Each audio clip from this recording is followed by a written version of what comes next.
हुजूर 1400 सहाबा को लेके गए उम्रा करने। मकामे हुदैबिया पर पहुंचे तो काफिरों ने रोक लिया, हम नहीं उम्रा करने देते, वापस जाइए। सुलह लिखी जा रही है। सुलह की शर्तें क्या हैं? मक्के से कोई आदमी गलती से भी मदीने चला गया, मक्के का आदमी, तो मुसलमान अगर इनके जुल्म से तंग आके, मक्की मुसलमान काफिरों के जुल्म से तंग आके मदीने चला गया तो मदीने वाले वापस करेंगे। और अगर मदीने से कोई शख्स गलती से भी मक्के चला गया तो मक्के वाले वापस नहीं करेंगे। इतनी सख्त शरायत।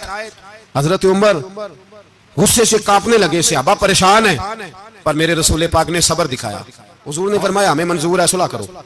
और इतना सख्त हुक्म है, कहने लगे 1400 इहराम वाले वापस जाएं, बाद में आना, इस वक्त नहीं उम्रा करने देंगे।